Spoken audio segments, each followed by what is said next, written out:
La mañana con 20 minutos, 8 con 20 minutos, en Punto Noticias a través de Radio Pichincha. Saludamos hasta ahora ya con Gisela Garzón, asambleísta alterna de UNES, y con Consuelo Bowen, coordinadora de litigio estratégico feminista de CEPAN Guayaquil, que están ya con nosotros. ¿Cómo están, señoritas? Buenos días, bienvenidas. Gracias por acompañarnos. Les saludamos a Alexis Moncayo, quien le habla Licenia Espinel. Hoy, como lo escuchamos en la introducción, se conmemora el Día Global por el Aborto Libre, Seguro y Accesible.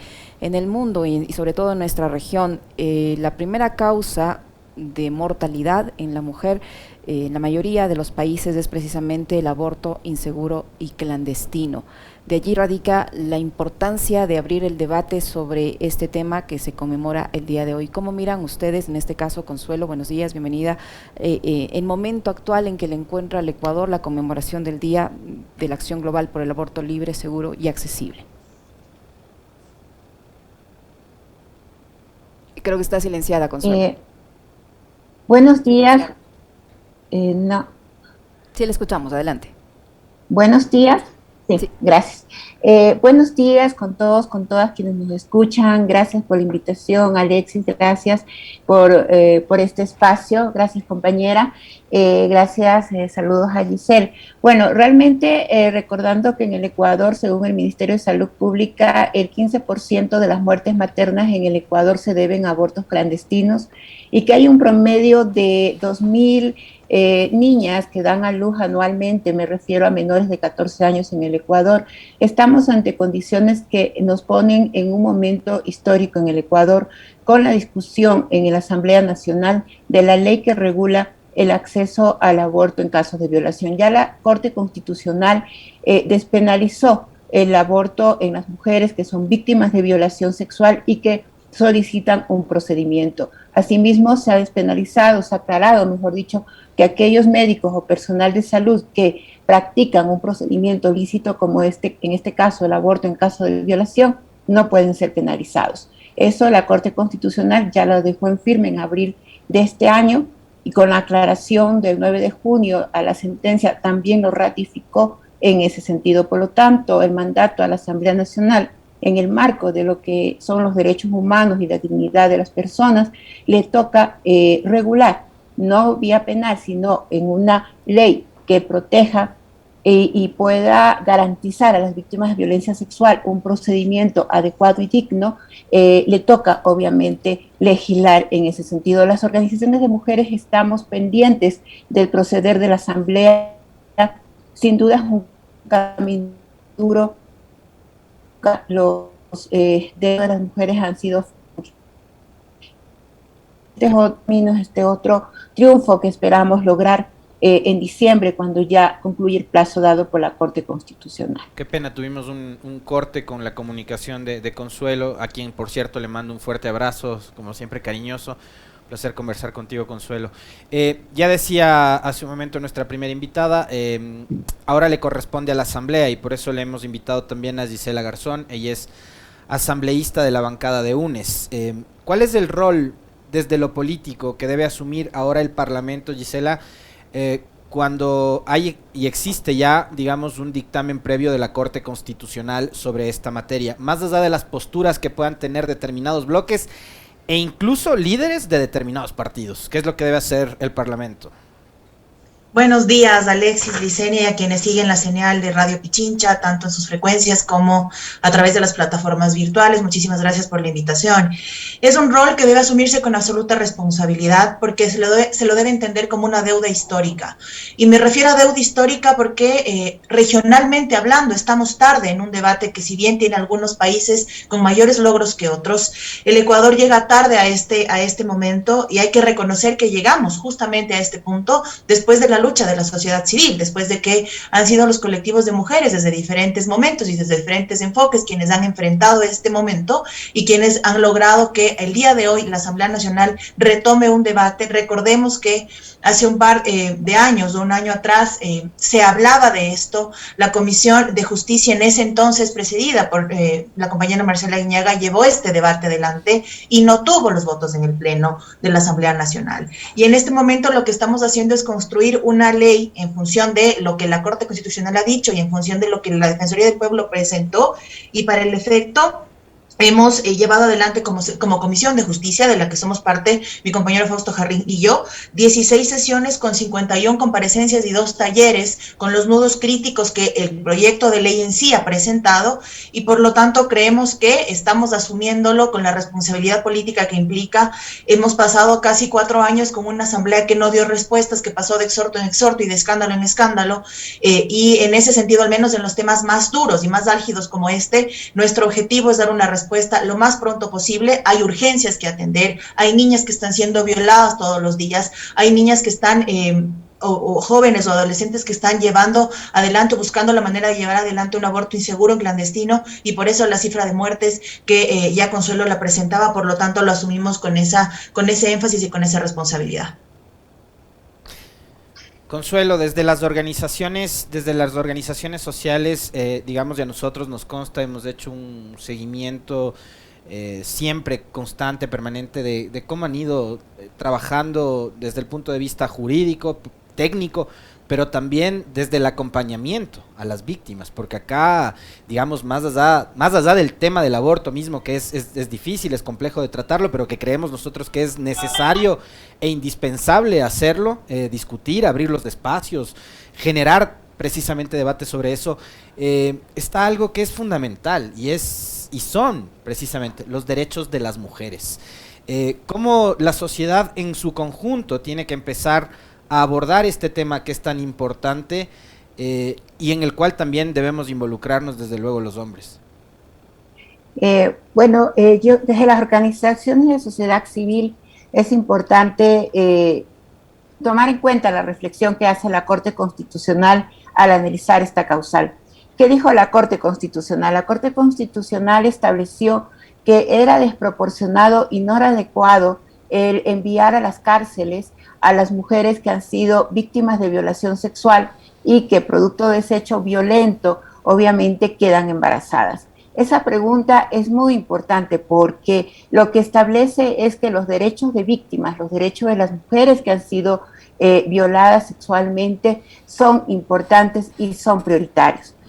Al establecer además una línea de comportamiento por parte del Estado, lo que hace es precisamente establecer que es un deber del mismo hacer una política de protección, de prevención a la violencia sexual, pero también un camino adecuado para que las víctimas puedan llegar a la justicia sin barreras de acceso a ellas. Ese es un reclamo, eso es una petición, ha sido una reivindicación por años y sigue siéndolo por parte de las organizaciones de mujeres. El CEPAN Guayaquil tiene 38 años de trabajo con víctimas de violencia de género, camino en el cual hemos identificado y hemos ido superando algunas barreras. Sabemos que todavía los estereotipos de género, la culpabilización a las víctimas, el no creer en las víctimas sigue estando presente en el sistema judicial. Sabemos además que la palabra de una víctima de violación sexual sigue siendo puesta en duda. Sabemos además que el poder detectar e identificar hechos de violencia contra niños y niñas, adolescentes, todavía es difícil y que todavía no se entiende. Tenemos, por ejemplo, el caso de Naranjal, en donde un niño, lo lleva el CEPAN, un niño de 6 años y una niña de 8, más sus hermanos, han sido detectados en situación de violencia extrema, de tortura. ¿Qué pasa con el Estado ecuatoriano y sus respuestas hacia esos casos? ¿Qué pasa con el Estado ecuatoriano y la protección que le debe a las niñas, a las adolescentes, a los niños? ¿Qué ocurre? Y además no podemos permitir que el mismo Estado, que no los cuida, que no les da protección, además les criminalice si optan por una interrupción de embarazo en el cual obviamente lo que buscan es retomar un proyecto de vida interrumpido, un proyecto de vida que puede ser socialmente hasta sancionado, porque todavía la sociedad culpabiliza a las víctimas de violación sexual. Entonces, eso reclamamos las organizaciones de mujeres a través de nuestro trabajo a diario y estos días que son reivindicatorios de conmemoración para recordar justamente las tareas pendientes que el Estado ecuatoriano y todos los estados tienen todavía en su agenda con respecto a los derechos de las mujeres. 8 de la mañana con 30 minutos, estamos conversando con Gisela Garzón y Consuelo Bowen a esta hora sobre el tema del aborto en condiciones seguras y en condiciones legales. Este es un tema que genera siempre debate, polémica. Yo quisiera su criterio, Gisela, en el sentido de que al interior de la Comisión de Justicia, donde se trata el tema que ha dispuesto por parte de la Corte Constitucional, no hay unanimidad. Por ejemplo, la legisladora, no estoy segura, Geraldine Weber me parece, ella asegura que no hay mujeres detenidas por haber abortado en el país, que no hay cifras del sistema de rehabilitación que indiquen que hay mujeres detenidas por haber abortado. ¿Es así? ¿El sistema de rehabilitación no cuenta con cifras? Justamente el día de ayer, la asambleísta Weber no es parte de la Comisión de Justicia, ya compareció el día de ayer junto con la asambleísta Vilma Andrade y la colega Victoria de Cintonio. Y es justamente algo que hemos tenido que enfrentar. No se trata de que debe haber o debería utilizarse una cifra en un momento muy dramático de un proceso de una mujer en esas condiciones para justificar tal o cual decisión. Se ha hablado, por ejemplo, en la mesa respecto a que estamos debatiendo sobre el derecho a abortar y estamos hablando del derecho a decidir. Y en ese sentido, sí, efectivamente, la Fiscalía General del Estado ha presentado cifras respecto a cómo llevan adelante. Y a 2019 estamos hablando de un cuadro 9 de una respuesta que presenta la Fiscalía General del Estado a un pedido de información.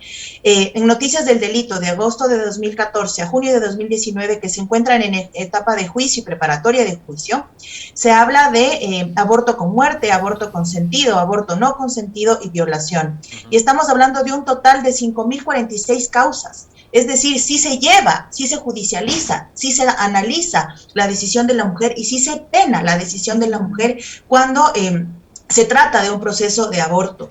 Estamos hablando además que se habla en su mayor cantidad de niñas. No podemos en este momento pensar que de 10 a 14 años hubo una relación sexual consentida y que producto de eso hubo un embarazo que pretende ser interrumpido. Estamos hablando de 10 a 14 años, de niñas que incluso en la mayoría de veces ni siquiera entienden bien el proceso que pasaron. Por lo tanto, cuando dan muestras, cuando el cuerpo empieza a cambiar, cuando empieza a mostrarse el embarazo en ese momento, es cuando apenas se dan cuenta de lo que está pasando. Y estamos exponiendo a esos casos también a que sean judicializados. Se ha planteado en la mesa de justicia, por ejemplo, que debe haber un consentimiento, un acompañamiento para la toma de decisión o darle tomando la decisión a la víctima, y entonces se pone nuevamente en el debate lo que ya Consuelo mencionaba. Debemos creerle a la víctima porque estamos hablando de un proceso que en sí mismo es muy complicado. No podemos desconocer esas urgencias y no podemos desconocer que el Estado tiene que hacer su parte, que el Estado tuvo que dar un acompañamiento para que eso no pase, que el Estado no puede seguirse lavando las manos en una realidad que nos está costando vidas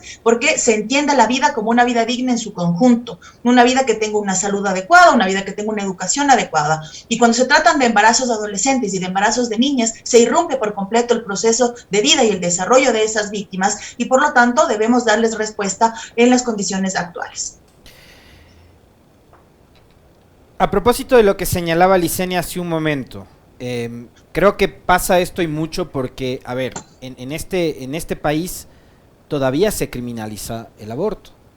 Entonces, muchos de esos abortos, si es que los hay, se los hace de manera clandestina. Eso, digamos, ¿qué tipo de riesgos implica para las personas, para las mujeres, para las futuras madres? No sé, Consuelo, ¿qué tipo de riesgos implica someterse a este tipo de abortos clandestinos? ¿Quién sabe en qué clínicas, en qué lugares, en qué condiciones, con falta de asepsia, de higiene y demás? ¿Cuáles son los riesgos a los cuales se someten las niñas o las mujeres cuando se aplican precisamente este tipo de abortos clandestinos? Que no están dentro de las estadísticas, por cierto. Alexis, el asunto no solamente es que se trata de intervenciones médicas no autorizadas, digamos, sino de actividades o acciones aún mucho más ocultas. Por ejemplo, el hecho de que mujeres se pueden perforar su propio útero cuando intentan con objetos provocarse un aborto, y que existe, es que eso se da. O cuando toman determinados medicamentos que les pueden provocar a ellas mismas algún tipo de intoxicación. O la muerte, como pasó con Paola Guzmán. O la muerte porque no encuentran respuestas y se suicidan. Correcto. O cuando adolescentes, tenemos casos de adolescentes que bueno, que por no haber existido esta causal de despenalización, tuvieron que llegar a término con un embarazo forzado, porque es una maternidad forzada, llegan a tener a su hijo y lo que hacen es autolesionarse todos los días cuando ven a ese niño que les recuerda un hecho violento. Ni ellas maternan, obviamente, ni los hijos, productos de esa violación, reciben un adecuado tratamiento familiar. Hay que entender que esto significa para las víctimas una tortura. Como ha dicho la Corte Interamericana de Derechos Humanos, como han dicho Naciones Unidas, una maternidad forzada, producto de una violación sexual, es tortura y hace que las víctimas sean revictimizadas, mejor dicho, a diario. Hay que entender además que no se trata de una maternidad deseada, no es una maternidad idealizada, no es que la mujer o la niña o la adolescente quiso ser madre. Aparte no quiso tener la relación sexual y aparte no quiso ser madre. Entonces hay que entender esas dinámicas y hay que entenderlo además, como dijo Giselle, porque no solamente es el acompañamiento a esa víctima para que pueda tomar una decisión, sino para que después pueda sostener su propio dolor frente a la violación sexual, para que pueda acceder a un sistema de justicia que no es amigable, que no es acogedor. Y además, como dijo Alexis, sigue siendo criminalizado socialmente, que es lo peor. En los servicios médicos actualmente, con el tema ya desde 1938, el tema del aborto por temas de salud o por temas de vida, todavía sigue siendo criminalizado y estigmatizado entre el propio personal de salud, que estigmatiza a las mujeres que solicitan o que necesitan un aborto porque su salud, su vida está en peligro. Entonces es una criminalización social, criminalización hacia las propias víctimas de violación sexual, y ahora tenemos que precautelar que no haya una criminalización también por acceder a un aborto. Es importante entender que no estamos frente a una maternidad deseada, es una maternidad forzada y es por tanto una doble violación de derechos humanos. Consuelo, yo quisiera allí preguntarle a usted. Ayer el presidente de la República en una ceremonia anunció que se pondrá ya en operación, en marcha, el registro único de violencia.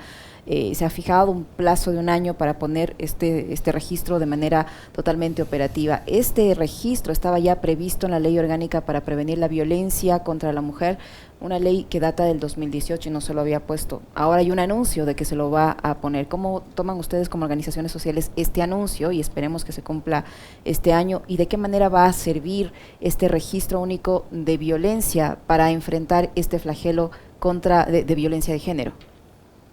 En realidad, este registro único es desde el 2007, cuando el presidente de la época hizo por primera vez una respuesta a la violencia de género, declarando política de Estado de erradicación de la violencia hacia las mujeres.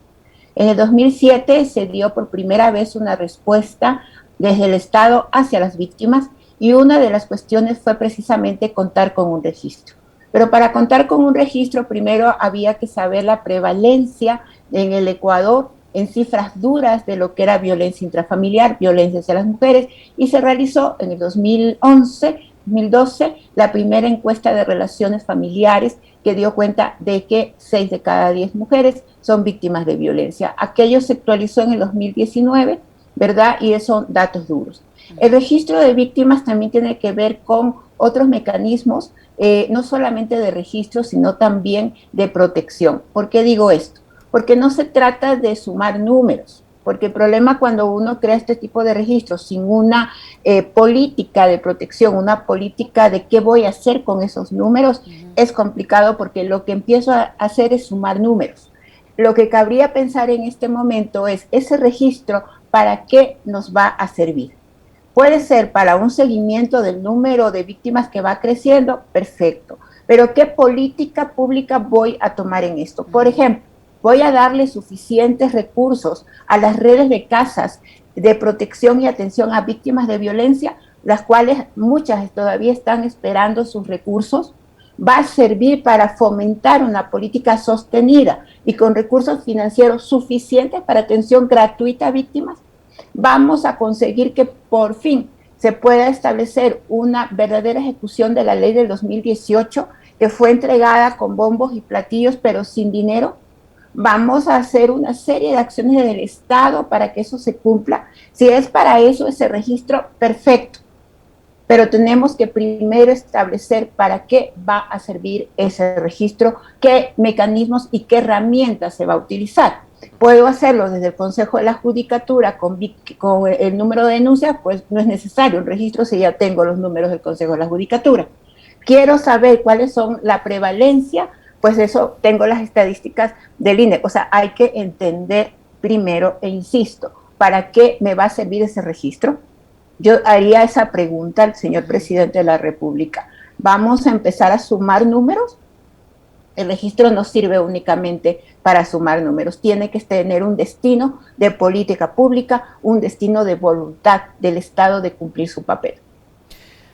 A ver, yo quiero plantearles una inquietud a las dos, porque creo que también hay que referirse a esos temas, no hay que dejar de lado también el criterio que tienen determinados sectores, organizaciones que son consideradas pro defensa de la vida.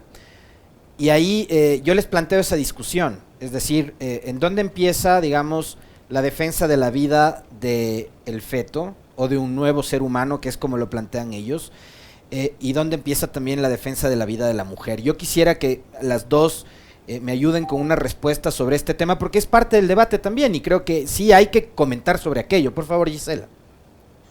Sí, es muy necesario topar esto porque además hemos recibido los aportes de diferentes profesionales de la salud que nos hablan de justamente este tipo de momentos en el proceso de gestación. Pero estamos hablando también que no se puede desconocer a la mujer en sí mismo cuando fue vulnerada. Es decir, no puede estar por sobre el derecho de la mujer lo que venga producto de, en este caso, un proceso de violación. Eso es algo que tiene que estar en el centro siempre. No podemos desconocer que en el momento en el que la mujer sufre una violación, no solamente está afectando su derecho a la toma de decisiones, sino el derecho a la autonomía. Es decir, estamos hablando de una serie de procesos donde la mujer se expone y son vulnerados sus derechos. Considerando esto como centro y dando la posibilidad de decidir a esa mujer qué hacer producto de lo que acaba de pasar, entonces hablamos y empezamos a reconocer lo subsiguiente. Es decir, no podemos poner a uno sobre otro sin antes no identificar o no darle la importancia que tiene la vulneración de la que fue víctima la mujer. Y una vez que esto pasa, entonces empezamos a hablar y a reconocer lo que viene después. Nos han hablado también estos grupos, y permíteme, Alexis, de aquí poner también sobre el debate un punto adicional. Nos han hablado también estos grupos que se han sentado en la mesa con nosotros de procesos de adopción, por ejemplo, o de procesos posteriores a dar a luz, a que se cumpla el proceso de gestación y la mujer dé a luz. Pero desconoce este punto que han pasado 9 meses de un proceso de gestación que no fue deseado, de un proceso que fue producto de una violación o de una vulneración, y por lo tanto se deja de lado la parte de la salud mental. Y hay que plantearlo con mucha claridad. En el país, lastimosamente, se cree que tener salud es no estar enfermos, y no se entiende el contexto en su conjunto. Por lo tanto, debemos garantizarle que este proceso sea adecuado, que se reconozca la salud mental, que se reconozca el durante y el después, pero fundamentalmente que no se crea que el momento en el que la mujer se embaraza, el momento en el que la mujer tiene el producto, en este caso de una violación, deja de tener derechos en sí misma. Es decir, no porque no es porque es madre, pierde todos los derechos para que quien viene tenga todos garantizados. Y desde ese lado hay que entenderlo porque Consuelo muchas veces lo ha dicho con mucha claridad. El embarazo no es que borra o elimina la violación, el embarazo no es que descarta la violación, al contrario, es el producto de y debe identificarse como tal. Consuelo. Debo agregar a lo que dice Giselle, el tema es también constitucional. La Constitución establece algunas reglas. Primero, ningún derecho es jerárquicamente superior a otro, primera cosa. Es decir, el derecho que llaman los antiderechos, yo no les llamo provida somos nosotras, cuando defendemos la vida de las víctimas, cuando defendemos la vida de un niño o una niña que ha sido violada sexualmente. Los grupos antiderechos establecen que la vida es el derecho superior, constitucionalmente no es así, son jerárquicamente iguales los derechos, el derecho de la víctima a su proyecto de vida, el derecho a la vida en sí. Segundo, y es un hecho también, lo ha hecho la Corte Interamericana, en lo que dice la Corte Constitucional, lo cita, que es la sentencia Artavia Murillo versus Costa Rica, el derecho a la vida no es absoluto. Y no es absoluto, y es cierto. Si ustedes revisan, por ejemplo, el Código Penal, se van a dar cuenta que existen causales por las cuales cuando usted mata a una persona en defensa propia, por ejemplo, no es penalizada. Por lo tanto, significa que hay causas y excepciones para que la vida no sea un derecho absoluto. Tercero, el tema es que ya la Constitución determinó qué prioriza. ¿Y cuál es lo más importante? El grupo de atención prioritaria no es el feto. El grupo de atención prioritaria son las mujeres embarazadas. Y el aborto es parte de los procesos de embarazo. ¿Por qué? Porque obviamente solamente la persona que está embarazada, la mujer que está embarazada, puede abortar.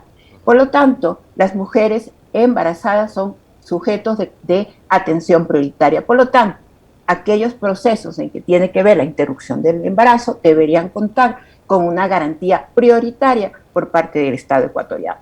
Por otra parte, y eso ha sido enfático, ¿qué se pierde o qué se gana? Criminalizando, mandando a la cárcel a una víctima de violación sexual. Los abortos no se detienen. La mujer que desea, que ha tomado la decisión de abortar, aborta. Por eso la cantidad de muertes maternas no es una medida idónea a la sanción penal. Eso dice la Corte Constitucional en base además de la evidencia. Por lo tanto, tampoco el aborto es una forma de protección al nasciturus. Y por último, si se quiere proteger a la vida, hay que empezar por proteger a la vida de las víctimas. La violación sexual es prevenible, sí, es prevenible con políticas de Estado en donde se priorice la seguridad, en donde los ciudadanos y ciudadanas podamos salir a las calles en forma segura, en donde además las casas y los hogares se conviertan en lugares acogedores. Sabemos que la mayoría de violaciones sexuales a menores, a mujeres, a niñas, se dan en los hogares. Por lo tanto, debemos convertir el hogar en espacios acogedores. Esos son precisamente medidas pro vida, cuando promovemos una vida sana, digna y además en condiciones en que se pueda desarrollar. Esto que dice Consuelo Licenia, solo un comentario breve porque quiero atarlo a un caso.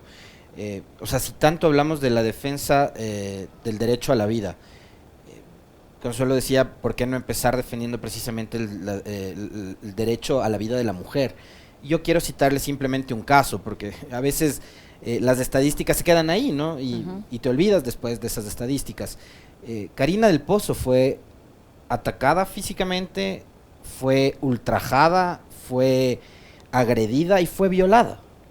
Y producto de esa violación, el resultado de todo ese proceso de tortura que ella vivió, sean quienes hayan sido los culpables, porque además creo que no está además plenamente identificado quién fue el asesino, pero producto de esa violación y de ese ataque, Karina del Pozo resultó asesinada. Entonces, si queremos precisamente hablar de defensa de la vida, yo creo que me parece que es súper adecuado y necesario que se tome en cuenta eso que acaba de decir Consuelo, nada más. Gisela, yo ahí quisiera su punto de vista respecto a este sector de la población que asegura que este tipo de iniciativas, tanto este derecho de tener el acceso a decidir sobre el cuerpo, sobre la salud y sobre la vida de las mujeres, y así como el derecho de una persona que ha sido violentada pueda decidir si continuar o no continuar con un embarazo, atenta a la Constitución en el sentido de que la Constitución garantiza la vida desde la concepción. Y a esto sumarlo todo el tema religioso que involucra este debate. ¿Qué hacer con esta discusión al interior de la Asamblea Nacional para que se cree se norme o se cree una legislación que vaya acorde a la Constitución, pero que garantice, como dice Consuelo, el derecho a la vida de la mujer? Primero quisiera, para atar a lo que mencionaba Consuelo y Alexis, que también en la mesa conocimos sobre la tardanza que tuvo la Fiscalía General del Estado para abrir los canales pertinentes en el tiempo de confinamiento para poder poner denuncias. Eso también hizo que haya ciertos grupos que utilicen el descenso en cifras de denuncias de violencia intrafamiliar o de violencia de género para tomarlo como una bandera de lucha, cuando no es que no hubo denuncias, sino es que no había los canales para que éstas se registren. Gisela, y eso, perdón que te interrumpa ahí. Perdón, sí. Y yo quisiera que sin una respuesta sobre eso es el confinamiento, el aislamiento, la cuarentena, la pandemia y demás, ¿vino a agravar esto? El tema de la violencia y tales, ¿no? Completamente, completamente, porque las víctimas estaban conviviendo 24/7 con su agresor, y esto hizo que justamente se evidencie también ahí la falencia del Estado, es decir, la Fiscalía con un enfoque de género y todas las instancias correspondientes con un enfoque de género hubiesen atendido esto de forma inmediata, como pasó con algunas prefecturas, por ejemplo, que plantearon escenarios como canastas rojas. En el caso de la prefectura de Pichincha, lo recuerdo, que era una manera de pedir auxilio al momento de tratar de dotarse de alimentación para también identificar este tipo de casos. Ahora, respecto a lo que nos decía, a lo que nos consulta Licenia, justamente retomamos de allí el derecho, lo que hablaba Consuelo hace un ratito. No hay derechos absolutos, y si bien se garantiza esto, no se pierde de vista el derecho que tiene la mujer. Por lo tanto, hay que plantearlo desde ese eje y desde ese centro. Y además que también estamos hablando en función de una sentencia de Corte Constitucional que tiene el rol de estudiar y de garantizar el cumplimiento de la Constitución que rige en el país. Por lo tanto, nosotros lo que estamos en este momento haciendo es recogiendo esos planteamientos conforme cada una de las sustentaciones de los jueces, y en función de eso trabajando. Y además entendiendo y reconociendo que estamos en un Estado laico. Y ese Estado laico tiene que garantizar normativas en función de la técnica, en función de la ciencia, en función de lo que habla la medicina. Por ejemplo, hay una investigación que hace de vidas robadas una fundación Desafío, y habla incluso de las falencias en el sistema de salud cuando, por ejemplo, llega una adolescente en un proceso de parto, o llega una adolescente queriendo interrumpir su embarazo producto de una violación, y lo que hacen allí las psicólogas, por ejemplo, más allá de sus actividades, de sus actitudes profesionales, es tratar de inducir a que la maternidad es deseada, que la maternidad es agradable, que cumpla con el proceso y que después piense qué decidir o qué hacer. Pero resulta que el día de hoy, por ejemplo, y también eso se ha expuesto en la mesa de justicia, hay un proceso donde la madre, una vez que debe tener el niño, la niña, el bebé, y tiene que dar un proceso de adopción, tiene que convivir 6 meses o más para posteriormente tomar la decisión. Es decir, le estamos induciendo a que decida sobre algo que ya decidió previamente, que fue no tener el proceso, porque no tener el embarazo, no tener el bebé, porque tuvo un proceso previo de violencia. Y lo que sí quisiera dejar sentado aquí es que esto nos permita ampliar el debate a todo tipo de violencia y enfrentarla como se necesita. Es claro que en el país no solo se tiene que hablar de violencia en las calles, o de violencia o de inseguridad o de sicariato, sino que se tiene que hablar de la violencia de género, se tiene que hablar de la violencia dentro de los hogares, se tiene que hablar de la violencia educativa, porque también hay cifras respecto a eso, y se tiene que entender que además somos las mujeres quienes a más expuestas estamos a perder el empleo, a ganar menos en los empleos, a estar en empleos no deseados, y esto implica que se transversalice todo hacia la familia, hacia los hogares, hacia las niñas. Por lo tanto, entendamos este debate como la posibilidad de asumir todo lo que está pendiente por hacer para desde cada uno de los espacios dar una respuesta, y fundamentalmente que el gobierno se haga responsable de las cosas que están fallando, porque la salud es una responsabilidad del gobierno y tiene que dar respuesta, entendiéndose también el aborto como un proceso médico. Consuelo. Bueno, yo solamente quisiera comentar. Nos reunimos con grupos religiosos. Nos hemos reunido con la Red de Fe, que hoy día mañana tienen una liturgia por las muertes de las mujeres criminalizadas por aborto. Y es que las voces religiosas hay unas más fuertes que otras. Ninguna iglesia, ninguna religión es unívoca ni tiene un solo pensamiento. Por lo tanto, nos decían las compañeras y compañeros de esta red que no todo el mundo está de acuerdo con creer que el aborto es, en este caso, absolutamente castigado por quienes obviamente son creyentes por una divinidad. Al contrario, hay varias religiones que, por ejemplo, consideran que antes de los 3 meses se puede abortar por cualquier causa, no solamente en la causa de violación sexual. Esta es la judía, por ejemplo. Y hay otras creencias que dicen que es una decisión de las mujeres y que deben ser acompañadas por sus líderes religiosos, pastores, qué sé yo. Es decir, no es una cuestión religiosa, aunque debemos entender, como dijo Giselle, que esto es una decisión de Estado, es una decisión laica, en donde todas las voces deben ser escuchadas, pero principalmente las voces de la ciudadanía y sobre todo escuchando evidencia científica. Es la evidencia científica la que debe estar presente en este tema, en estas tomas de decisión. Por otro lado, insisto, la propia Constitución ya determinó la prioridad y su prioridad somos las mujeres. Inclusive, en el artículo 35, si no me equivoco, está claramente que es grupo de atención prioritaria las mujeres víctimas de violencia. Por lo tanto, somos doblemente, cuando somos violadas, somos doblemente prioritarias para el Estado y deben garantizarnos los caminos expeditos para poder retomar nuestro proyecto de vida que el Estado no fue capaz de proteger. Es lo que tendría que comentar con lo que ya indicó Gisela. Yo quiero citarles un extracto de una publicación de Human Rights Watch que tiene que ver con el análisis del tema aborto en Ecuador.